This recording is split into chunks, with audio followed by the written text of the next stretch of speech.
Hello everyone and welcome to the online platform of Rao Academy Bhopal.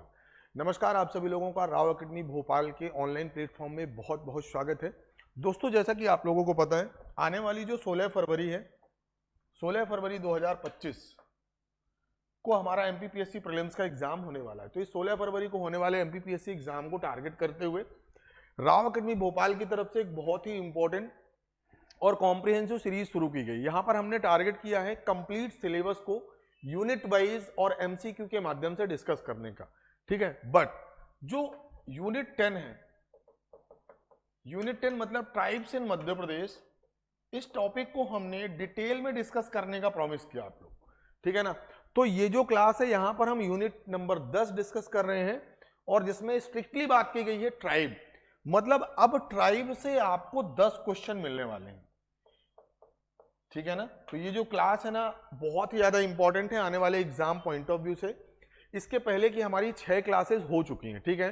जो भी individual tribes है, like Bhil है, गोंड है, बैगा है, कोरकू है, भारिया है, सहारिया है, कोल है, पनिका है, ओरांव है, ठीक है ना। तो इन सभी जनजातियों के बारे में हमने डिटेल से डिस्कस किया है, जो भी हमारी प्रीवियस क्लासेस है। तो अगर अभी तक आप लोगों ने उन क्लासेस को नहीं देखा है ना, तो राव एकेडमी भोपाल का जो हमारा यूट्यूब चैनल है, वहां पर जाके आप इन वीडियोज को जरूर देखें, ठीक है ना। जो भी चीजें आपसे स्किप हो चुके हैं। देखिए, आज की क्लास में हम कौन सी चीजें डिस्कस करेंगे।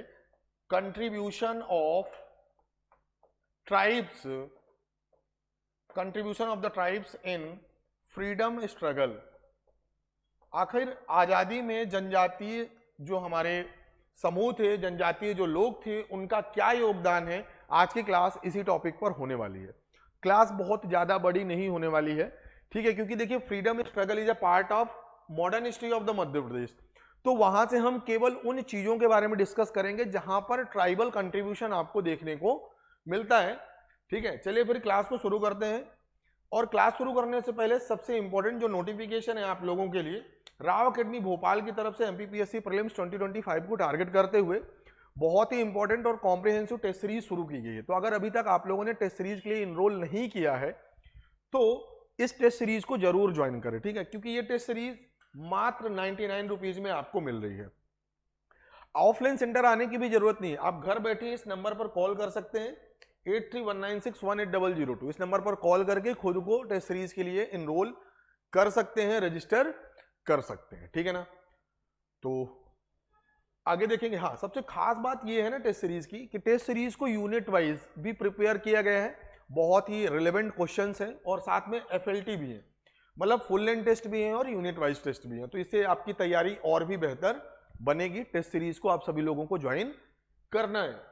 आगे बढ़े, ठीक है। हाँ, राव एकेडमी भोपाल की तरफ से सबसे खास बात यह है ना कि टारगेटेड बैच चल रहे हैं। जैसे कि अगर आप मान के चलिए अंडर ग्रेजुएट है, अभी आप ग्रेजुएशन कर रहे हैं, तो 3 ईयर का जो एनसीईआरटी कोर्स है, यूपीएससी फाउंडेशन कोर्स है। कई सारे ऐसे स्टूडेंट होते हैं जिनका प्रीलिम्स होता है बट मेंस नहीं होता। उस कंडीशन में आप मेंस टारगेटेड बैच ज्वाइन कर सकते हैं। बहुत से ऐसे लोग हैं जो मेंस की तैयारी करके बैठे हैं बट प्रीलिम्स नहीं हो रहा, एक क्वेश्चन 2 क्वेश्चन की वजह से, तो उसके लिए प्रीलिम्स टारगेटेड बैच है। इसका मतलब यह है कि आप अपनी प्रिपरेशन के अकॉर्डिंग टारगेटेड बैच को भी ज्वाइन कर सकते हैं और अपनी तैयारी को शुरू कर सकते हैं, ठीक है ना। हाँ, एक चीज याद रखेंगे ना कि अगर आपने ये ड्रीम किया है कि मुझे यूपीएससी करना है, एमपीपीएससी करना है, तो राव एकेडमी भोपाल आप ज्वाइन कर सकते हैं बिना विलंब के, क्योंकि जितना टाइम आप सोचने या समझने में व्यर्थ करेंगे ना, उतना ही आप बाकी लोगों से पीछे होंगे, ठीक है ना। तो टारगेटेड बैच ज्वाइन करके आप तैयारी को शुरू कर सकते हैं। हाँ, जो सबसे इंपॉर्टेंट नोटिफिकेशन है आप सभी लोगों के लिए, वो है ऑनलाइन एप्लीकेशन। देखिए, जो हमारा गूगल प्ले स्टोर है, वहां पर राव एकेडमी भोपाल का ऑनलाइन एप्लीकेशन आ चुका है। तो अगर अभी तक आप लोगों ने इस एप्लीकेशन को डाउनलोड नहीं किया है, तो आज और अभी इस क्लास के बाद ना तुरंत आपको ये एप्लीकेशन डाउनलोड करना है। साथ में दोस्तों को भी प्रमोट करना है कि राव एकेडमी भोपाल के ऑनलाइन एप्लीकेशन को डाउनलोड करें। देखिए, डाउनलोड करने के लिए इस बारकोड का भी उपयोग कर सकते हैं, या फिर सिंपली आप गूगल प्ले स्टोर पर टाइप करेंगे राव एकेडमी भोपाल और आपको वो एप्लीकेशन मिलेगा। ऐसा इसलिए बोल रहे हैं क्योंकि आगे आने वाली जितनी भी हमारी एजुकेशनल एक्टिविटीज होंगी, जो भी हमारी क्लासेस होंगी, फ्री पीडीएफ नोट्स होंगे, जो भी मेंटरशिप प्रोग्राम्स होंगे, वो सभी इसी एप्लीकेशन पर होने वाले हैं। इसलिए आज ही आपको इस एप्लीकेशन को डाउनलोड करना है, ठीक है। अभी मत करने लगिएगा, क्लास खत्म होने के बाद। तो चलिए फिर आज की क्लास को शुरू करते हैं। और आज की क्लास का जो हमारा टॉपिक है ना, वो है contribution of tribes, contribution of the tribes या जनजातियों का योगदान, जनजातियों का या योगदान, ठीक है, किसमें योगदान? इन फ्रीडम स्ट्रगल, इन फ्रीडम स्ट्रगल या स्वतंत्रता संग्राम। बातें क्लियर है क्या? चलिए देखिए, बहुत ही इंपॉर्टेंट टॉपिक है, प्रीलिम्स पॉइंट ऑफ व्यू से भी और मेंस पॉइंट ऑफ व्यू से, बहुत ही डिटेल से पढ़ेंगे, बहुत ही अच्छे तरीके से पढ़ेंगे, ठीक है ना। कहीं पर भी आपको कोई डाउट होता है ना, तो वो चीज आपको तुरंत पूछना है। Contribution of the tribes in Madhya Pradesh. शुरू करेंगे, सबसे पहले हेडिंग लिखेंगे, जो पहले ट्राइबल पर्सनालिटी है, हम लोग 1857 से शुरू करेंगे। हमारा जो टारगेट होगा ना, वो 1857 से शुरू करेंगे और 1942 क्विट इंडिया मूवमेंट या भारत छोड़ो आंदोलन तक हम लोग डिस्कस करेंगे, ठीक है। चलिए सबसे पहले लिखेंगे शंकर शाह और इनके बेटे थे रघुनाथ शाह। शंकर शाह और रघुनाथ शाह, सबसे पहले हेडिंग लिखेंगे शंकर शाह और रघुनाथ शाह। एक एक करके चीजों को डिटेल में हम लोग पढ़ेंगे। सबसे पहले अगर बात करेंगे बेसिक इंफॉर्मेशन, तो इनका जन्म कहां हुआ था? गढ़मंडला। इनका जन्म कहां हुआ था? शंकर शाह का गढ़मंडला। और इनके पिताजी कौन थे? सुमेर शाह। इनके पिताजी थे सुमेर शाह। अगर आपको ये चीज पता हो कि, सबसे पहले ये चीज भी लिख दूं, ये किस जनजातीय समूह से थे? गोंड। गोंड, ठीक है ना। तो गोंड जनजाति के लोग मोस्टली आपको कहां पर मिलेंगे? जो नर्मदा वाला क्षेत्र है, जो नर्मदा घाटी वाला क्षेत्र है, वहीं पर आपको गोंड जनजाति के लोग मिलेंगे। ये वाला जो क्षेत्र है, मंडला, जबलपुर, ठीक है ना, बालाघाट, ये वो क्षेत्र है जहां पर आपको गोंड जनजाति के लोग मिलेंगे, या गोंड किंगडम थी वहां पर, ठीक है ना। वहीं पर एक व्यक्ति का जन्म हुआ जिनका नाम था शंकर शाह। इनके पिताजी का नाम था सुमेर शाह। जन्म कहां हुआ? गढ़मंडला। आपको भी पता है कि जो भी गोंड किंगडम है उसे किसने एनेक्स किया था? आप बताएंगे सर मराठा। जो गोंड साम्राज्य है वो मराठों के पास थी, मतलब मराठों ने जो गोंड साम्राज्य है उसे छीन लिया था, ठीक है ना। लेकिन थर्ड एंग्लो मराठा वॉर के बाद ये जो टेरिटरी है, ये जो क्षेत्र है, उस पर किसका अधिकार हो गया? आप बताएंगे सर ब्रिटिश का। यहां तक की कहानी थोड़ा सा समझ में आई। मैंने आपको बताया कि सर जो भी गोंड किंगडम था ना, उस पे शंकर शाह के पहले, मतलब इनके जो फादर है ना सुमेर शाह, उनको इवन जो मराठा थे उन्होंने बंदी बना के रखा था। उन्होंने मंडला में बंदी बनाकर रखा था सुमेर शाह को, ठीक है ना। जब शंकर शाह का जन्म होता है ना गढ़ा मंडला में, ठीक है, उसके बाद ही मराठा इन्हें छोड़ते हैं अपनी हिरासत से। मतलब गोंड किंगडम पर किसका आधिपत्य था, किसका रूल था? मराठों का था। लेकिन थर्ड एंग्लो मराठा वॉर में आपको भी पता है मराठों की हार होती है ब्रिटिशर्स के। अब इस क्षेत्र पर किसका अधिकार हो गया? आप बताएंगे सर ब्रिटिश पर। उम्मीद है बातें क्लियर होंगी। अब हुआ ये दूसरा जो इवेंट हुआ कि उस समय पर शंकर शाह गोंड शासक थे पिताजी के बाद। तो उन्होंने एक ब्रिटिशर्स थे, उनका नाम था हॉर्डी मैन। क्या नाम था? हॉर्डी मैन। इन ब्रिटिशर्स से शंकर शाह की मुलाकात होती है और शंकर शाह ने क्या बोला कि ये जिस पर आपने अधिकार किया है ना, जो नर्मदा सागर वाला जो क्षेत्र है, नर्मदा घाटी वाला जो क्षेत्र है, वो गोंड किंगडम का है, इसलिए आप हमें वापस कर दो। ये चीज किसने बोला? शंकर शाह साहब ने हॉर्डी मैन से बोला। Claimed rights over Narmada valley, ठीक है भैया। लेकिन जो हॉर्डी मैन थे उन्होंने क्या कर दिया? मना कर दिया। मना कर दिया या रिफ्यूज कर दिया। उन्होंने क्या बोला कि क्या आपने महाकौशल रिवोल्ट नहीं देखा? अप्पाजीराव भोसले ने महाकौशल रिवोल्ट 1817 में किया था, इसीलिए किया था। शंकर साय ने बोला कि भैया होर्डीमैन साहब, ये जो नर्मदा घाटी वाला क्षेत्र है वो हमारा है और इस पर हमारा अधिकार है। होर्डीमैन ने इस चीज को मना कर दिया। फिर क्या होगा? मना करने के बाद जो शंकर साय और रघुनाथ साय थे, ठीक है, इन्होंने गोरिल्ला वॉर शुरू कर दिया। क्या शुरू कर दिया? अंग्रेजों के खिलाफ गोरिल्ला वॉर, छिप करके, या इसी को बोलते थे छापा मार युद्ध, छापा मार युद्ध। और उसी टाइम पर क्या चल रही थी? 1857 की क्रांति। कुल मिला के शंकर साय और रघुनाथ साय ने भी 1857 की क्रांति शुरू कर दी। कहां पर? गढ़मंडला, मध्य प्रदेश के गढ़मंडला। इंपॉर्टेंट है, नोट करेंगे। रीजन समझ में आया या नहीं आया कि आखिर क्यों ऐसा हुआ था? शंकर साय और रघुनाथ साय। देखिए आपको मैं एक चीज बता दूं, शंकर साय और रघुनाथ साय एमपीपीएससी 2021 मेंस में पूछा गया सवाल है, और हर साल प्रीलिम्स में भी क्वेश्चन बनते हैं। मेंस में तो एज इट इज पूछा गया था। ठीक है, यहां तक की बातें क्लियर है?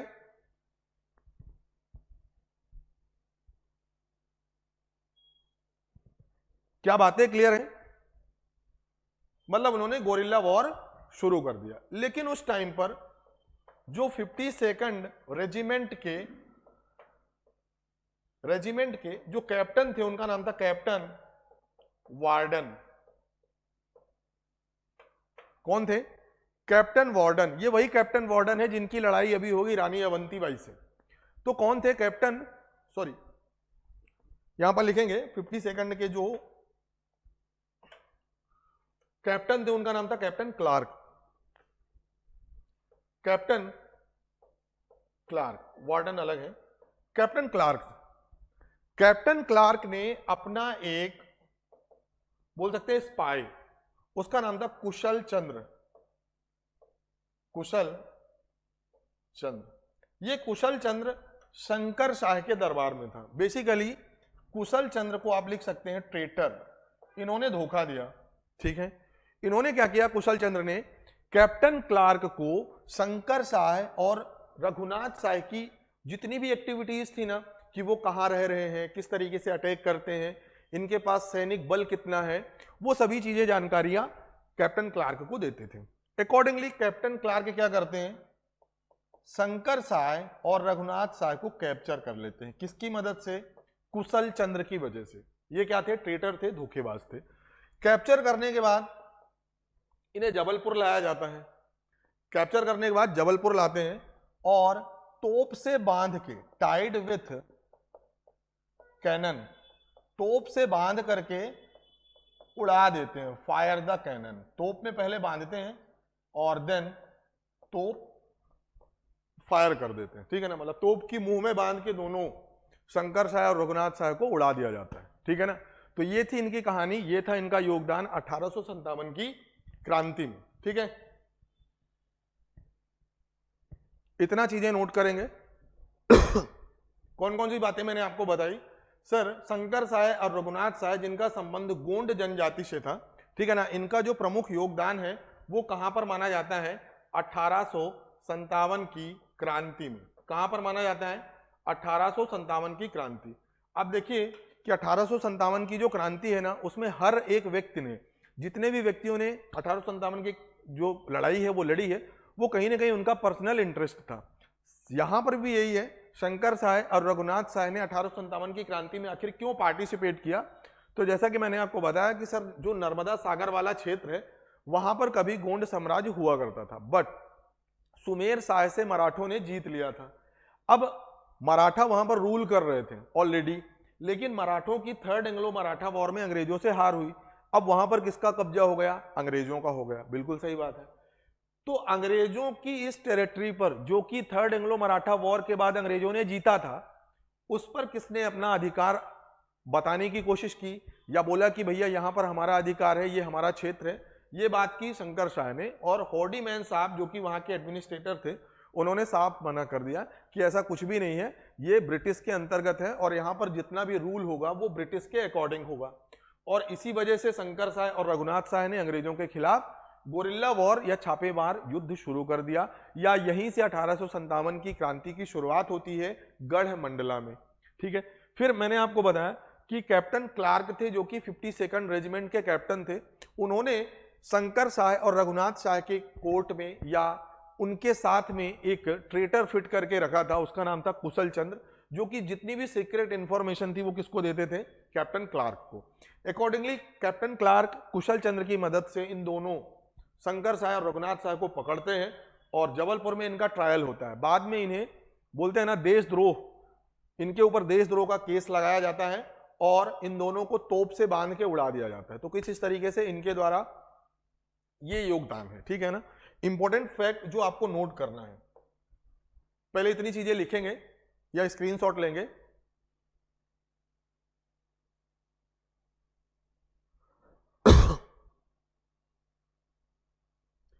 एक नोट करके यहां पर भी लिख सकते हैं, कहीं पर भी लिख सकते हैं कि शंकर साय की मृत्यु के बाद उनकी जो पत्नी थी उनका नाम था रानी फूल कुंवर, उनकी पत्नी थी रानी फूल कुंवर बाई।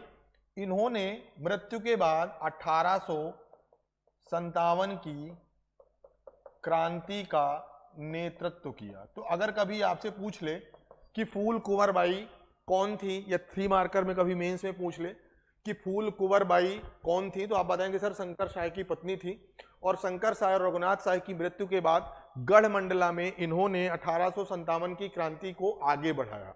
ठीक है ना, ये चीज आपको नोट करना है।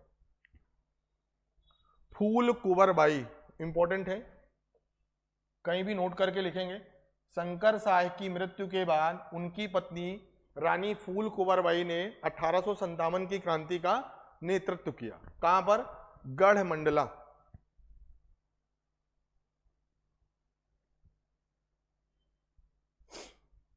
ले लिया स्क्रीनशॉट आप सभी लोगों ने? चलिए आगे बढ़े और अब हेडिंग लिखेंगे रानी अवंतीबाई। रानी अवंती बाई बहुत इंपॉर्टेंट है, रानी अवंतीबाई। देखिए हमारी जो कोशिश है ना वो स्टोरी या कहानी के माध्यम से चीजों को कनेक्ट करने की है। ठीक है, तो आप लोग भी चीजों को कनेक्ट करते चलेंगे, नोट्स बनाते चलेंगे। रानी अवंतीबाई, सबसे इंपॉर्टेंट फैक्ट, रानी अवंतीबाई का जन्म कहां पर हुआ था, तो लिखेंगे मनकेड़ी गांव और सिवनी जिला। मनकेड़ी गांव और सिवनी जिला। ठीक है, इनके फादर का नाम क्या था, रानी अवंतीबाई के जो पिता थे, लिखेंगे इनके पिता का नाम था जुझार सिंह लोधी। ये लोधी वंश की थी रानी अवंतीबाई। ठीक है, अब इनका जो विवाह है, पहले इतनी चीजें लिखेंगे। रानी अवंतीबाई का जन्म कहां पर हुआ था, मनकेड़ी गांव और सिवनी जिला। कहां पर हुआ था, मनकेड़ी गांव और सिवनी जिला। ठीक है, अगर डेट ऑफ बर्थ की बात करें तो 1831, वैसे इतना डिटेल में पूछेगा नहीं पर फिर भी याद रखेंगे 1831। देखिए इनका जो विवाह हुआ था इनकी जो शादी हुई थी वो विक्रमादित्य सिंह के साथ हुई थी। इनके जो हस्बैंड थे वो कौन थे, विक्रमादित्य सिंह। ठीक है ना, इनके 2 बेटे थे, एक का नाम था अमन सिंह और दूसरे का नाम था शेर सिंह। ठीक है ना, ये दोनों माइनर थे, माइनर मतलब छोटे थे। अब आपको पता है कि विक्रमादित्य सिंह की, देखिए पहले तो ये डिसेबल्ड हुए, विक्षिप्त हुए। ठीक है ना, तो इन्हें विक्षिप्त थे, बाद में 1855 में इनकी हो जाती है डेथ। 1855 में इनकी क्या होती है, डेथ हो जाती है। इनकी डेथ के बाद, अब आपको भी पता है अंग्रेजों की एक बहुत फेमस नीति थी doctrine of lapse. Doctrine of lapse कि अगर किसी का कोई भी लीगल हायर नहीं है, ठीक है ना, तो वो जो प्रशासन है वो किसके पास होगा? अंग्रेजों के पास होगा। तो बच्चे छोटे थे, अमन सिंह और सेन सिंह, इन्हें माइनर घोषित किया गया और जो भी रानी अवंतीबाई का साम्राज्य है या विक्रमादित्य सिंह का जो साम्राज्य है गढ़ामंडला, उसे अंग्रेजों ने अपने यहां पर एनेक्स कर लिया, ब्रिटिश प्रशासन या ब्रिटिश एडमिनिस्ट्रेशन में मिला लिया डॉक्ट्राइन ऑफ लैप्स के तहत। तब अवंतीबाई ने बोला, जैसे कि लक्ष्मीबाई ने बोला मैं अपनी झांसी नहीं दूंगी, वैसे ही रानी अवंतीबाई ने बोले मैं अपना साम्राज्य नहीं दूंगी, मैं अपना साम्राज्य नहीं दूंगी। ठीक है ना? अब देखिए अंग्रेजों ने, आपको भी पता है अंग्रेज प्रॉपर नियम के तहत चलते थे, उन्होंने डॉक्ट्राइन ऑफ लैप्स लगाया कि भैया आपके दो छोटे बच्चे हैं और एक जो फीमेल है वो कभी भी एडमिनिस्टर या रूल नहीं कर सकती है, इस वजह से हम गढ़ामंडला को ब्रिटिश अंपायर या ब्रिटिश एडमिनिस्ट्रेशन में मर्ज कर रहे हैं। ठीक है भैया। ऐसा करते ही अंग्रेजों ने अपने एक कैप्टन, उनका नाम था वेडिंगटन या कहीं कहीं पर आपको मिलेगा वेलिंगटन, और इसी के साथ उन्होंने दो सेनापति यहां पर भेजे। उनका नाम था शेख मोहम्मद, एक का नाम था शेख मोहम्मद और एक का नाम था मोहम्मद अब्दुल्ला। ठीक है। अब अंग्रेज तो कोर्ट में रहेंगे नहीं, अंग्रेज तो यहां पर पैलेस में रहेंगे नहीं, तो गढ़मंडला के लिए चीफ किसे बनाया गया? वेलिंगटन को, और उनके लिए दो सेनापति भी अपॉइंट किए गए। ये दोनों का काम क्या था कि जो भी गढ़ामंडला पैलेस की एक्टिविटीज है वो किसे बताना? वेलिंगटन को। ठीक है। तो एक दिन रानी अवंतीबाई को काफी गुस्सा आया और वो शेख मोहम्मद और मोहम्मद अब्दुल्ला इनको अपने दरबार से भगा देती हैं, अपने दरबार से भगा देती हैं कि भैया मैं अपने यहाँ की खुफिया जानकारी या अपने यहाँ के प्रशासन में आपका इंटरफेयर क्यों इंटरटेन करूं? ठीक है। गढ़मंडला मेरा है और ऊपर से ये दोनों लोग बैठे हैं जो कि हर बात पे इंटरफेयर कर रहे हैं। तो रानी ने इन्हें अपने दरबार से क्या कर दिया? भगा दिया। इसकी खबर जब लिखती है किसे? वेलिंगटन साहब को, तो जो वेलिंगटन है, कैप्टन वॉलिंगटन ब्रिटिश की तरफ से, और रानी अवंतीबाई के बीच में, रानी अवंतीबाई के बीच में एक युद्ध होता है। रानी अवंतीबाई के बीच में एक युद्ध होता है जिसे बोलते हैं खैरी का युद्ध।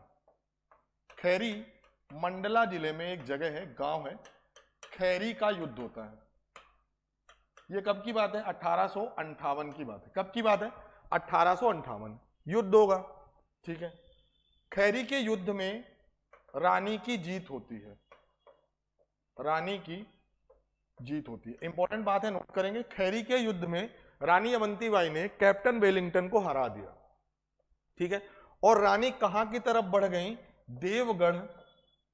देवगढ़ की जो पहाड़ी है, देवगढ़ पहाड़ी की तरफ बढ़ गई।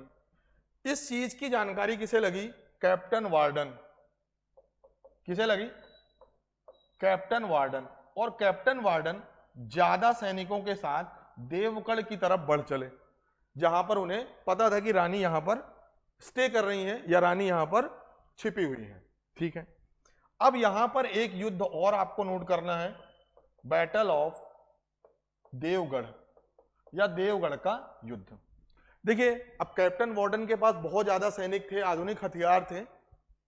रानी के पास उतने अधिकार, जो हथियार हैं उतने तो नहीं थे। ठीक है। तो कैप्टन वार्डन और रानी के बीच में युद्ध होता है। जब रानी अवंतीबाई को लगता है कि अब मेरा यहां से बच के निकल पाना मुश्किल है, तो अंग्रेजों के हाथ शहादत मिले या अंग्रेजों के हाथ मेरी मृत्यु हो, इससे अच्छा तो है कि मैं खुद अपनी तलवार से ही खुद को वीरगति को प्राप्त करूं। तो वही चीज होती है, रानी ने खुद को वीरगति को प्राप्त किया खुद की कटार से। और इन सब इवेंट में रानी के साथ अंगरक्षिका कौन थी, ये चीज भी नोट करेंगे, गिरधारी बाई। जैसे रानी लक्ष्मीबाई के साथ झलकरी बाई थी, वैसे ही अवंतीबाई के साथ कौन थी? गिरधारी बाई। ठीक है ना। और ये शहादत वाली जो डेट है ना, आपको याद रखना है, 20 मार्च 1858। और सबसे इंपॉर्टेंट फैक्ट, पूरे स्वतंत्रता संग्राम में पहली महिला, फर्स्ट फीमेल मार्टियर कौन है? फर्स्ट फीमेल मार्टियर कौन है? रानी अवंतीबाई। इंपॉर्टेंट है, नोट करेंगे सभी लोग, सभी लोगों को नोट करना है यहां पर। देखिए एक एक कहानी को ना ऐसे कनेक्ट करना है कि सर इनका जन्म हुआ मनकेड़ी गांव सिवनी, इनके पिता कौन थे? जुझार सिंह लोधी। ये किस समाज से थी? लोधी समाज। इनकी जो शादी हुई वो किससे हुई? विक्रमादित्य। उनकी डेथ के बाद इनके दो छोटे माइनर बच्चे थे, छोटे बच्चे थे अमन सिंह और Sher Singh. Doctrine of lapse के तहत गढ़बंडला को अंग्रेजों ने ब्रिटिश साम्राज्य में मिला लिया। इसका विरोध किसने किया? रानी अवंतीबाई ने। फिर भी अंग्रेजों ने कैप्टन वेलिंगटन की लीडरशिप में दो अपने बोल सकते हैं खबरी, या दो बोल सकते हैं रिप्रेजेंटेटिव, शेख मोहम्मद और मोहम्मद अब्दुल्ला को रानी अवंतीबाई के दरबार में रखा। ठीक है ना। बहुत ज्यादा इंटरफेरेंस होने पर रानी ने इन्हें अपने दरबार से भगा दिया। इसकी शिकायत किससे हुई? वेलिंगटन। अकॉर्डिंगली वेलिंगटन और रानी अवंतीबाई के बीच में खैरी नाम की एक जगह है मंडला, वहां पर युद्ध होता है जहां पर रानी की जीत होती है। उसके बाद रानी जी, जो रानी अवंतीबाई हैं, वो देवगढ़ पहाड़ी की तरफ बढ़ती हैं। ठीक है, देवगढ़ पहाड़ी की तरफ बढ़ती हैं जहां पर बैटल ऑफ देवगढ़ होगा कैप्टन वार्डन और रानी के बीच में, जहां पर रानी की शहादत होती है 20 मार्च 1858। और पहली महिला जो कि स्वतंत्रता संग्राम में शहीद हुई वो कौन थी? रानी अवंतीबाई। उम्मीद है ये सभी चीजें क्लियर होंगी। ठीक है। दूसरी इंपॉर्टेंट बात, जिस तरीके से झलकरी बाई ने रानी लक्ष्मीबाई की सहायता की, उसी तरीके से गिरधारी बाई ने रानी अवंतीबाई की सहायता की। ठीक है ना। अंग रक्षिका थी। ले लेंगे सभी लोग स्क्रीनशॉट।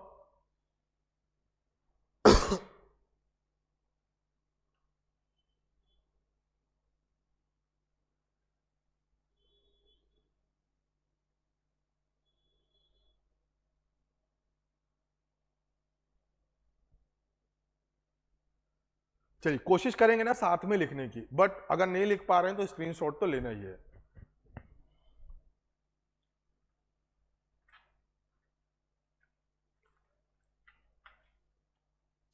चलिए आगे लिखेंगे, अगली हेडिंग लिखेंगे झलकरी बाई। जो अगली हेडिंग है वो लिखेंगे झलकरी बाई। जो तीसरी इंपॉर्टेंट पर्सनालिटी है related to the freedom struggle, लिखेंगे झलकरी बाई। देखिए जैसा कि अभी अभी हमने देखा, इनके बारे में इंपॉर्टेंट ये है, पहला पॉइंट लिखेंगे, इनका जन्म भोजला गांव में हुआ था। भोजला गांव, और ये कहां पर है? झांसी। कहां पर है? भोजला गांव, झांसी। दूसरा, इनका संबंध किस कम्युनिटी से था? तो लिखेंगे कोरी कम्युनिटी। और किस लिए ये जानी जाती हैं? अभी अभी हमने देखा कि ये कौन थी? झांसी की रानी जो लक्ष्मीबाई थी, झांसी की रानी लक्ष्मीबाई की अंगरक्षिका थी, सहायिका थी। ठीक है ना। और इनका योगदान कहां पर था? 1857 के रिवोल्ट, 1857 की रिवोल्ट या क्रांति में इनका योगदान था। जब आपको ही पता है कि जहां पर रानी लक्ष्मीबाई की समाधि है ना, फूलबाग ग्वालियर, वहीं पर इनकी समाधि भी है। तीसरा पॉइंट भी लिख सकते हैं कि इनकी समाधि कहां पर है?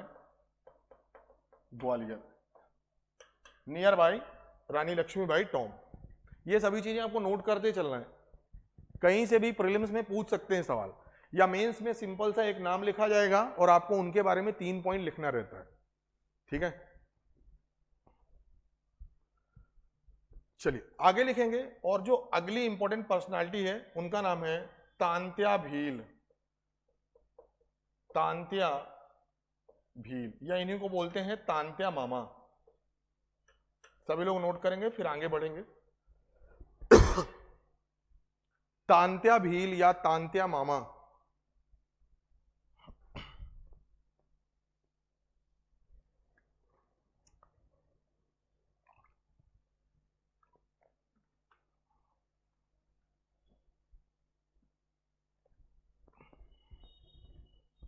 तांत्या भील या तांत्या मामा। सबसे पहले लिखेंगे इनका जन्म। इनका जन्म कहां पर हुआ था? खरगोन के एक गांव है जिसका नाम था विरी। खरगोन जिला और विरी गांव में हुआ था। इनके जो पिताजी थे उनका नाम था भाऊ सिंह भील। क्या नाम था? भाऊ सिंह भील। इनके फादर कौन थे? भाऊ सिंह भील। ठीक है, चलिए डेट ऑफ बर्थ अगर याद कर सके वेल एंड गुड। 1842 AD, 1842 में हुआ था। ठीक है, देखिए इनका योगदान कहां पर था, लिखेंगे 1857 की क्रांति में। इनका मुख्य योगदान क्या था? 1857 की क्रांति। और 1857 की क्रांति में ये गोरिल्ला वॉर के लिए फेमस थे। गोरिल्ला वॉर के लिए फेमस थे। इंपॉर्टेंट है, नोट करते चलेंगे।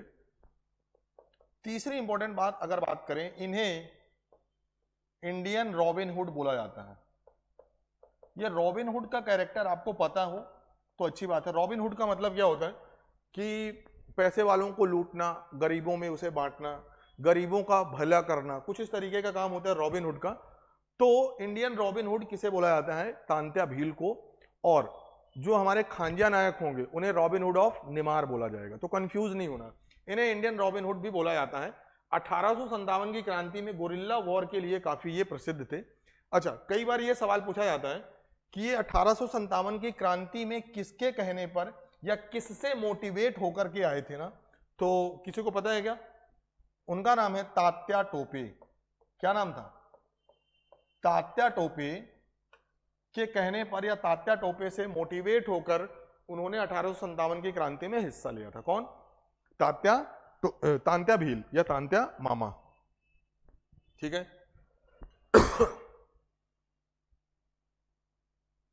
चलिए अब देखिए, ये गोरिल्ला वॉर करते थे, मतलब अंग्रेजों के ऊपर अटैक करते थे, छिप जाते थे। और ये 1857 से लेकर ना 1888 तक पकड़ में नहीं आए। बाद में अगर बात करें 1888 या 1889, इन्हें क्या किया गया? अरेस्ट किया गया, इन्हें गिरफ्तार किया गया और इन्हें फांसी की सजा दी गई। फांसी की सजा, जहां पर आज MPPSC है ना, वहीं पर इन्हें फांसी दी गई थी। और इनकी जो समाधि है वो कहां पर है? पाताल पानी। इनकी समाधि कहां पर है? पाताल पानी। ठीक है, अगला इंपॉर्टेंट पॉइंट जो आपको दिमाग में रखना है, तांत्या भील को ट्रिब्यूट करने के लिए, उनको सम्मानित करने के लिए एक राज्य स्तरीय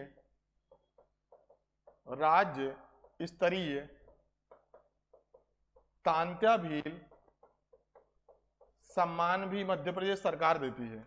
ठीक है ना, और ये किन लोगों को दी जाती है आप बताएंगे सर? ट्राइबल यूथ, जो जनजातीय यूथ हैं, यंग बॉयज और गर्ल्स हैं, उन्हें दी जाती है। किस लिए दी जाती है? एजुकेशन, कुछ अच्छा पढ़ाई के क्षेत्र में करते हैं, या स्पोर्ट के क्षेत्र में करते हैं, या आर्ट एंड कल्चर के क्षेत्र में करते हैं, तो उन्हें यह सम्मान दिया जाता है। और सम्मान स्वरूप कितनी राशि रखी गई है? तो लिखेंगे 1 लाख रुपए। इंपॉर्टेंट है, नोट करेंगे। मध्य प्रदेश सरकार के द्वारा तांत्या मामा को सम्मानित करने के लिए तांत्या भील सम्मान की शुरुआत की गई। यहां पर जो सम्मान स्वरूप आपको राशि दी जाती है वो 1 लाख किसके लिए है? ट्राइबल यूथ के लिए है। और एजुकेशन, स्पोर्ट और आर्ट एंड कल्चर में एक्स्ट्रा ऑर्डिनरी या कुछ विशेष करने वाले जो जनजातीय बच्चे हैं उनको ये सम्मान दिया जाता है। दूसरा, जो इंदौर का भंवर कुआं चौराहा है, भंवर कुआं जो चौराहा है उसका भी नाम बदल दिया गया और उसका भी नाम तांत्या मामा चौराहा रखा गया। तांत्या मामा चौराहा। ये सब किस लिए हो रहा है? इनको सम्मानित करने के लिए। दूसरा, अगर बात करेंगे ना कि पाताल पानी जो रेलवे स्टेशन है, पाताल पानी रेलवे स्टेशन है, इसका भी नाम बदल करके तांत्या मामा रेलवे स्टेशन रखा गया। ये सभी चीजें नोट करेंगे तांत्या भील से रिलेटेड, ये इंपॉर्टेंट फैक्ट है। सबसे पहली बात तो आपको दिमाग में रखना है, सर इनका जन्म कहां पर हुआ, आप बताएंगे सर विरी गांव है, खरगोन जिला है, ठीक है। आखिर हम इन्हें किस लिए पढ़ रहे हैं, तो आप बताएंगे सर जो तांत्या भील हैं, तांत्या मामा हैं, उनका सबसे बड़ा योगदान था 1857 की क्रांति में, जो गोरिल्ला वॉर है, अंग्रेजों के खिलाफ छापामार जो युद्ध है, उसके लिए ये जाने जाते हैं। ये 1888 तक अंग्रेजों के गिरफ्तार में नहीं आए, लेकिन 1888-89 में इन्हें अंग्रेजों ने गिरफ्तार कर लिया और इन्हें फांसी की सजा दी जाती है। कब दी जाती है वो डेट याद रखना है आपको, 4 दिसंबर 1889। कब दी जाती है, 4 दिसंबर 1889, ठीक है ना। इनकी समाधि कहां पर है, पाताल पानी। इनको सम्मानित करने के लिए राज्य स्तरीय तांत्या भील सम्मान की व्यवस्था की गई है, जहां पर ट्राइबल यूथ को sport, education, art and culture के फील्ड में 1 लाख रुपए प्राइज मनी के रूप में दी जाती है। भंवरकुआं चौराहे का नाम चेंज कर दिया गया तांत्या मामा चौराहा, और पाताल पानी जो रेलवे स्टेशन है उसका भी नाम बदल दिया गया तांत्या मामा रेलवे स्टेशन। चीजों को नोट करेंगे।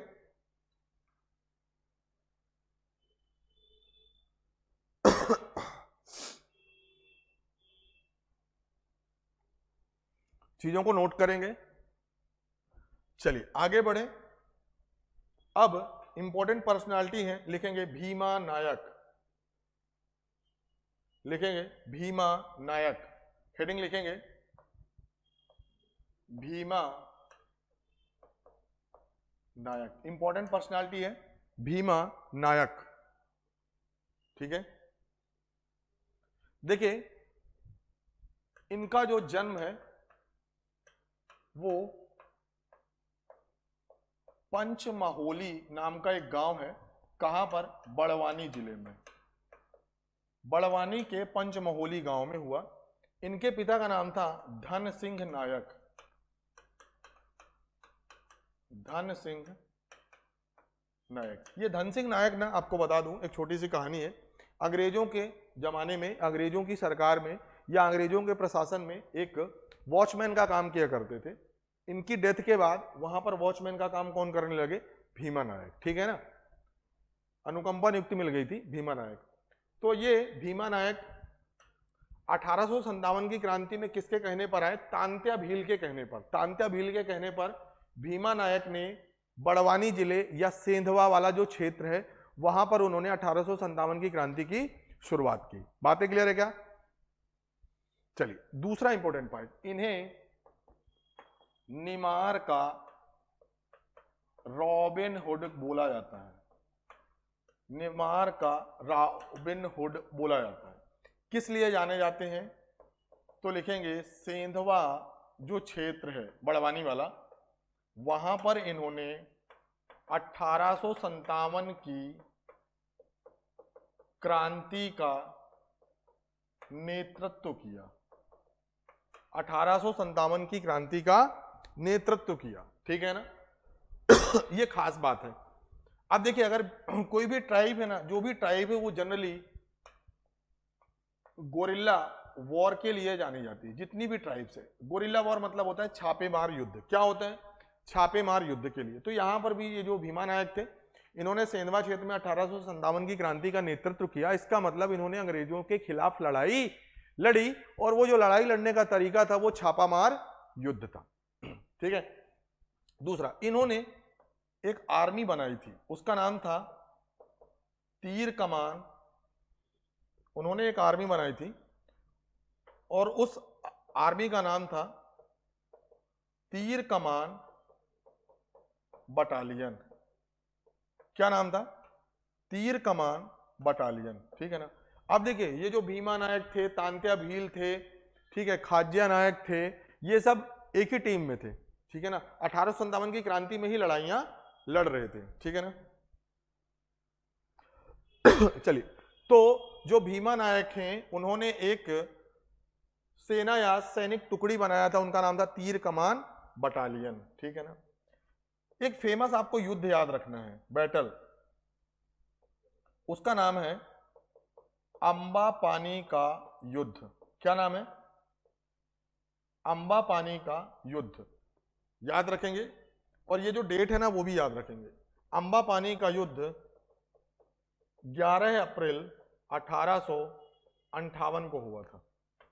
11 अप्रैल 1858, ठीक है।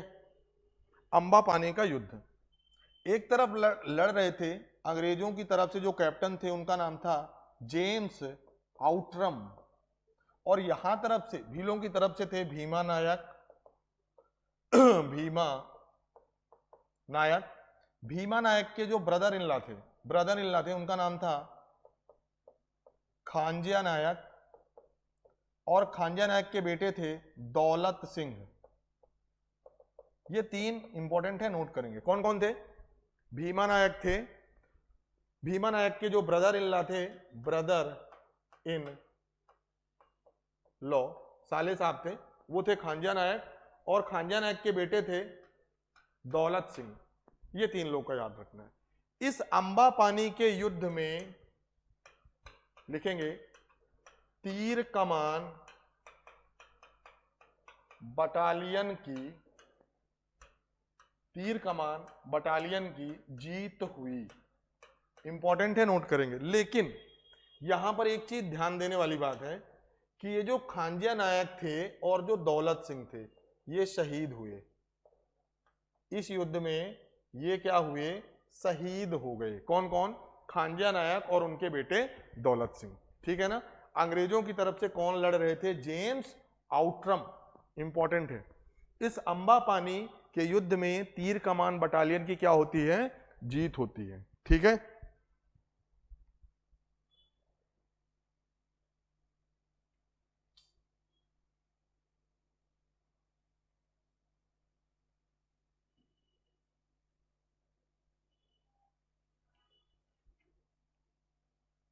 बातें क्लियर है क्या सभी को? अगर यहां तक किसी का कोई भी डाउट हो, कोई भी प्रश्न हो तो पूछ सकते हैं।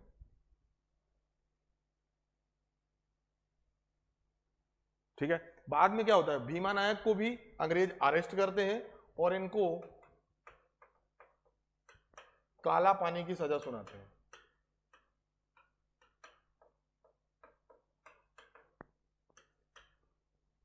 ठीक है, काला पानी की सजा सुनाते हैं।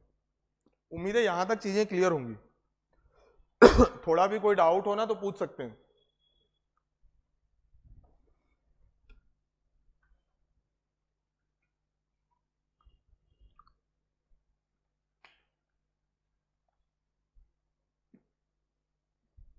चलिए आगे बढ़ेंगे। तो ये तो था हमारा 1857 की क्रांति में योगदान।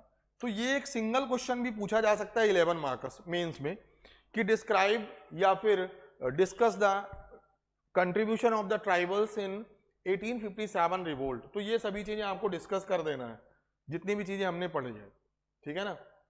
ये चीजें आपको बताना है 11 मार्कर में।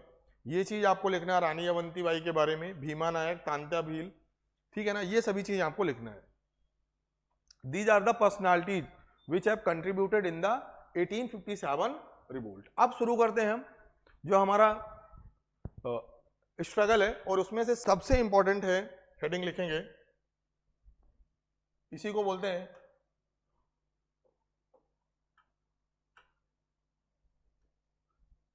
बोलते हैं सॉल्ट सत्याग्रह। क्या बोलते हैं? सॉल्ट सत्याग्रह। सॉल्ट सत्याग्रह, या इसी को बोलते हैं मध्य प्रदेश में जंगल सत्याग्रह। क्या बोलते हैं? सॉल्ट सत्याग्रह या जंगल सत्याग्रह, फॉरेस्ट सत्याग्रह, ठीक है ना। अब अगर बात करेंगे ये सॉल्ट सत्याग्रह या जंगल सत्याग्रह, एमपीपीएससी मेंस 2022 में पूछा गया है 11 मार्कर। मध्य प्रदेश में जंगल सत्याग्रह को समझाइए, इस तरीके से सवाल बनता है और यहां से प्रीलिम्स में निकल के आता है। क्योंकि जंगल सत्याग्रह मतलब फॉरेस्ट में कौन लोग रहते हैं? जनजातीय लोग या ट्राइबल्स, और उन्होंने ही जंगल सत्याग्रह शुरू किया। देखिए जंगल सत्याग्रह मध्य प्रदेश में अगर बात करेंगे तो बेसिकली 3 जगह पर जंगल सत्याग्रह आपको देखने को मिलेगा।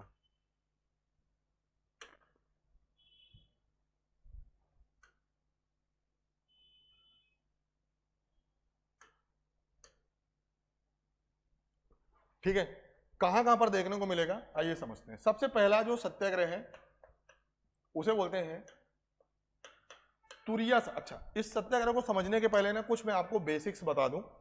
आपको भी पता है कि गांधी जी ने सिविल डिसओबीडियंस मूवमेंट, सविनय अवज्ञा आंदोलन की शुरुआत की थी। क्यों? क्योंकि गांधी इरविन पैक्ट के कुछ फेवरेबल आउटकम्स नहीं मिले, जो चाहते थे उसके वो आउटकम्स नहीं हुए, तो गांधी जी ने सविनय अवज्ञा आंदोलन की शुरुआत की, सिविल डिसओबीडियंस मूवमेंट। और इसके लिए गांधी जी ने साबरमती आश्रम से शुरू किया था 12 मार्च को पैदल चलना, दांडी यात्रा। और दांडी कब पहुंच गए थे आप बताएंगे सर? 6 अप्रैल को। 6 अप्रैल को गांधी जी दांडी में थे, ठीक है ना। ये दांडी यात्रा इसी को बोलते हैं। जब गांधी जी दांडी पहुंचते हैं तो वहां पर नमक बनाते हैं और नमक कानून तोड़ देते हैं। गांधी जी कुल मिला के वहां से सिविल डिसओबीडियंस या सॉल्ट सत्याग्रह शुरू करते हैं। ये एक छोटा सा रूपरेखा। अब जब गांधी जी वहां पर सत्याग्रह की शुरुआत कर रहे थे, उस समय पर मध्य प्रदेश में जनजातीय लोगों का क्या रवैया था, या जनजातीय लोग किस तरीके से प्रेरित हुए, और उन्होंने भी जंगलों में सत्याग्रह की शुरुआत कर दी। जंगलों में सत्याग्रह की शुरुआत करना मतलब अंग्रेजों का इंटरफेरेंस तो काफी था, फॉरेस्ट राइट्स को लेके, उनके ट्रेडिशंस को लेके, उनके ऑक्यूपेशंस को लेके, तो उन्होंने भी अकॉर्डिंगली जंगलों में सत्याग्रह की शुरुआत कर दी। तो गांधी जी से प्रेरित होकर सबसे पहले जो सत्याग्रह की शुरुआत हुई, लिखेंगे, वो किसके द्वारा की गई? दुर्गा शंकर मेहता, इंपॉर्टेंट पर्सनालिटी है दुर्गा शंकर मेहता। देखिए, इन्होंने सत्याग्रह की शुरुआत कहां पर की? सिवनी व आसपास के, सिवनी व आसपास के जंगलों में, ठीक है ना। और इसी सत्याग्रह को क्या बात बोली गई? तुरिया सत्याग्रह। आपसे कोई पूछेगा तुरिया सत्याग्रह कहां पर हुआ? सिवनी जिला। तुरिया सत्याग्रह के प्रणेता या लीडर कौन थे? दुर्गा शंकर मेहता, ठीक है ना। या तुरिया सत्याग्रह आपसे कोई पूछेगा तो आप बताएंगे सर सिवनी जिले में गांधी जी के सॉल्ट या नमक सत्याग्रह से प्रेरित होकर एक सत्याग्रह की शुरुआत हुई, और किसके नेतृत्व में हुई? दुर्गा शंकर मेहता साहब के नेतृत्व में हुई। इस जंगल सत्याग्रह को क्या बोलते हैं? तुरिया सत्याग्रह। एक्चुअली क्या होता है, जो सिवनी जिले के चारों तरफ का जंगल वाला क्षेत्र है उसका नाम है तुरिया, तो उस जगह में जो भी सत्याग्रह हुआ उसे बोल दिया हमने तुरिया सत्याग्रह, बाकी कुछ भी नहीं है इसमें। जो दूसरा जंगल सत्याग्रह आपको याद रखना है, उसके जो प्रणेता थे वो थे सेठ गोविंद दास। ये वही सेठ गोविंद दास हैं जिनके पिताजी ने हाईकोर्ट बिल्डिंग बनाया, सेठ गोकुल दास, ठीक है ना। सेठ गोविंद दास और द्वारिका प्रसाद मिश्र। ये क्यों? क्योंकि इन्होंने जंगल सत्याग्रह या इस सॉल्ट सत्याग्रह को जबलपुर के जंगलों में लेके जाने का काम किया। अब जबलपुर के आसपास जो भी जंगली क्षेत्र, वहां पर मुख्य रूप से गोंड और बैगा जनजाति के लोग रहते थे, ठीक है ना। तो जबलपुर के आसपास या चारों तरफ का जो जंगली क्षेत्र था, वहां पर इस सत्याग्रह को शुरू करने का जो क्रेडिट है, जो श्रेय है, वो किसको जाता है? सेठ गोविंद दास और द्वारिका प्रसाद मिश्र जी। इन्होंने क्या किया, ठीक है ना। अब देखिए, जबलपुर के चारों तरफ जो भी क्षेत्र है ना, उसे हम क्या बोलते हैं? डुमना। क्या बोलते हैं? डुमना। इसीलिए इस जबलपुर के जंगलों में होने वाला जो जंगल सत्याग्रह था, उसका नाम डुमना सत्याग्रह भी बोला जाता है। तो कई बार एग्जाम में पूछे डुमना सत्याग्रह, तो गलत नहीं करना। डुमना सत्याग्रह मतलब सर जबलपुर में जो भी फॉरेस्ट सत्याग्रह हुआ, जो जंगल सत्याग्रह हुआ, और उसके प्रणेता या लीडर कौन थे? सेठ गोविंद दास और द्वारिका प्रसाद मिश्र जी। इसी को हम क्या बोलते हैं? डुमना सत्याग्रह, ठीक है ना। जो तीसरा जंगल सत्याग्रह मध्य प्रदेश से संबंधित है, वो है घोड़ा डोंगरी सत्याग्रह। घोड़ा डोंगरी सत्याग्रह। देखिए, जो घोड़ा डोंगरी सत्याग्रह है वो कहां पर हुआ? आप बताएंगे सर बैतूल। बैतूल में एक जगह है घोड़ा डोंगरी, वहीं पर Ghoda Dongri basically the forest region of the Betul district, तो बैतूल। और इसके प्रणेता आपको दो लोगों का नाम याद रखना है, एक है बंजारी सिंह कोरकू और दूसरे हैं गंजन सिंह कोरकू। गंजन सिंह कोरकू। कुल मिलाके सर बैतूल के घोड़ा डोंगरी वाला जो जंगली क्षेत्र था, वहां पर गंजन सिंह कोरकू और बंजारी सिंह कोरकू के नेतृत्व में गांधी जी से प्रभावित होकर सॉल्ट सत्याग्रह या जंगल सत्याग्रह की शुरुआत हुई, और इसी को बोलते हैं हम घोड़ा डोंगरी सत्याग्रह। तो मध्य प्रदेश में 3 जंगल सत्याग्रह आपको पता होना चाहिए। एक है हमारे तुरिया सत्याग्रह, दूसरा है डुमना, और तीसरा है घोड़ा डोंगरी सत्याग्रह। घोड़ा डोंगरी सत्याग्रह, ठीक है ना। प्रीलिम्स में पर्सनालिटी से रिलेटेड क्वेश्चन पूछा जा सकता है, या किसी भी नाम को लेके क्वेश्चन पूछा जा सकता है। गलत बिल्कुल भी नहीं करना है, चीजों को साथ में नोटिस करना है, ठीक है ना।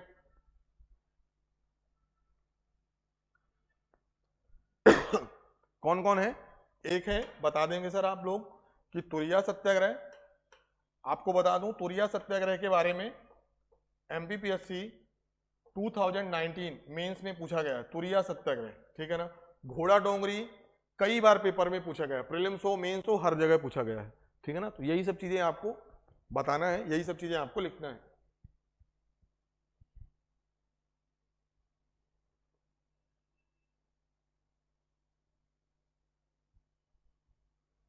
चलिए स्क्रीनशॉट ले लिया आप सभी लोगों ने, आगे बढ़ेंगे। अब लिखेंगे, हेडिंग लिखेंगे, quit India movement. Quit India movement, quit India movement, Bharat छोड़ो आंदोलन। आपको ही पता है भारत छोड़ो आंदोलन की शुरुआत मध्य प्रदेश में कहां से मानी जाती है? आप बताएंगे सर विदिशा। भारत छोड़ो आंदोलन की शुरुआत मध्य प्रदेश से कहां मानी जाती है? मध्य प्रदेश में अगर बात करेंगे तो विदिशा जिले से मानी जाती है। इंपॉर्टेंट क्या है, जो भारत छोड़ो आंदोलन की मुख्य घटना है ना, अगर बात करेंगे ट्राइब से रिलेटेड, ट्राइब से रिलेटेड, तो वो बैतूल की ही है। वो 2 घटनाएं हैं बैतूल की, बैतूल जिले की 2 घटनाएं हैं, ठीक है ना, जो आपको बताना है contribution of the tribe in quit India movement में, ठीक है। 2 घटनाएं हैं बैतूल जिले की।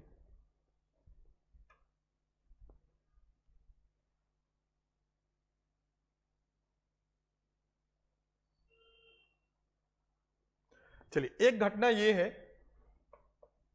12 अगस्त, आपको ही पता है 6 से 9 अगस्त के बीच में भारत छोड़ो आंदोलन की शुरुआत हुई थी। तो 12 अगस्त 1942 की बात है, ठीक है ना। प्रताप पट्टन करके एक जगह है, ठीक है, प्रताप पट्टन करके एक जगह है, मार्केट है, एक बाजार है। अब देखिए एक्चुअली बाजार में लोग एकत्रित थे, इकट्ठा थे, ठीक है, बाजार में लोग इकट्ठा थे। पुलिस ने सोचा कि ये हमारे खिलाफ षड्यंत्र बना रहे हैं, तो पुलिस ने ओपन फायर करना शुरू कर दिया बिना कुछ बताए, जैसे जलियांवाला बाग में हुआ था। और वैसे तो बहुत लोग शहीद हुए थे, पर उनमें से एक चीज आपको याद रखना है, महादेव तेली एक फ्रीडम फाइटर थे, उनका नाम है महादेव तेली, और ये क्या होते हैं? शहीद होते हैं। ये चीज नोट करना है। पहली इवेंट ये कंट्रीब्यूशन है भैया, शहीद हो गए, ठीक है। जो दूसरी इवेंट आपको याद रखना है, पहले इस चीज को लिखेंगे,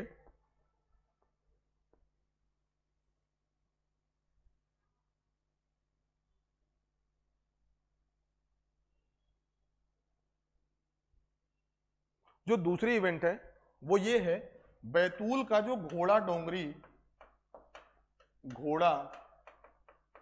डोंगरी रेलवे स्टेशन है, रेलवे स्टेशन है, यहां पर विष्णु गोंड एक लीडर थे 1942 में। विष्णु गोंड की लीडरशिप में, विष्णु गोंड की लीडरशिप में लोग क्या थे? इकट्ठा हुए या एकत्रित हुए, ठीक है भैया। इकट्ठा होने के बाद उन्होंने रेलवे ट्रैक्स उखाड़ दिए, उन्होंने स्टेशन को आग लगा दी, उन्होंने पुलिस स्टेशन को भी जला दिया। इवन उन्होंने पुलिस स्टेशन पर पुलिस स्टेशन पर अटैक किया। ठीक है भैया, इन्होंने खूब उत्पात मचाया भारत छोड़ो आंदोलन में, रेलवे ट्रैक उखाड़ दिए, स्टेशन जला दिया, पुलिस स्टेशन पर उन्होंने अटैक कर दिया। किसकी अध्यक्षता में, किसकी लीडरशिप में? विष्णु गोंड। बाद में पुलिस आती है और इन लोगों के ऊपर फायर करती है। क्या करती है? फायर करती है। मतलब पुलिस और विष्णु गोंड की ये जो सेना है, ये जो टीम है, इनके बीच में क्या होता है? लड़ाई होती है। पुलिस फायर करती है और इसमें बिरसा गोंड, ये इंपॉर्टेंट नाम है, ये बिरसा मुंडा नहीं है, बिरसा मुंडा नहीं है, ये है बिरसा गोंड।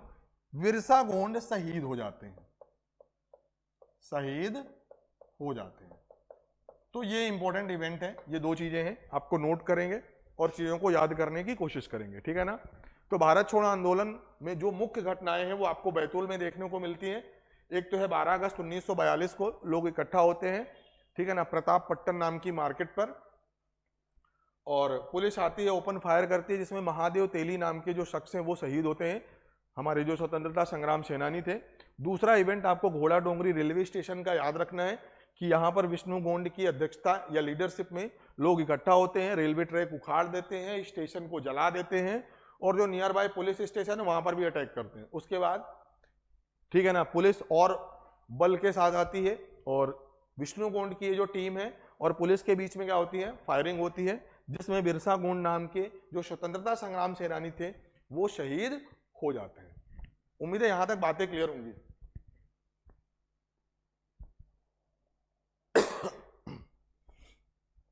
क्लियर है?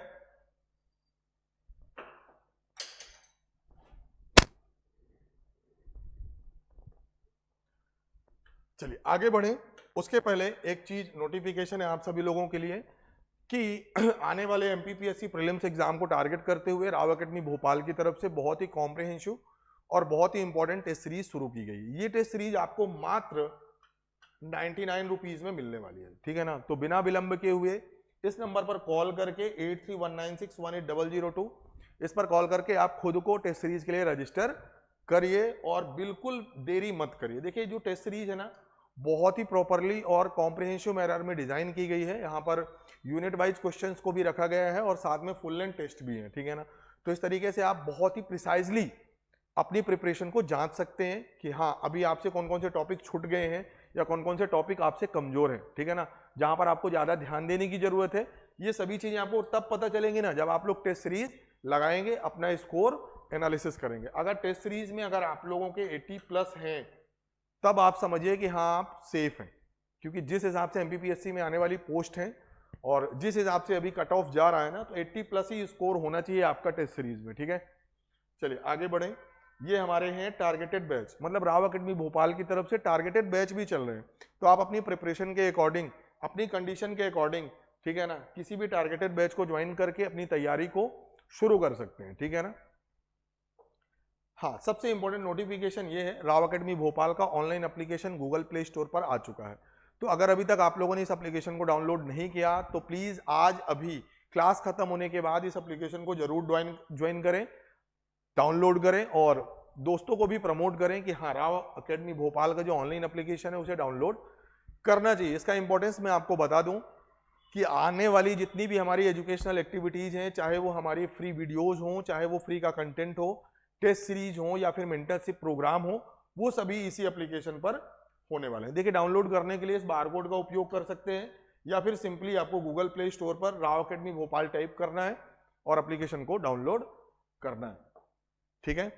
और ये हमारे सोशल मीडिया प्लेटफॉर्म है, लाइक फेसबुक है, यूट्यूब है और टेलीग्राम है। यहाँ पर भी आप राव अकेडमी भोपाल के साथ जुड़ सकते हैं और जो भी नोटिफिकेशन है उनसे रूबरू हो सकते हैं। तो चलिए फिर आज का ये जो सेशन है हमारा contribution of the tribals in Madhya Pradesh, यहीं पर कंप्लीट होता है।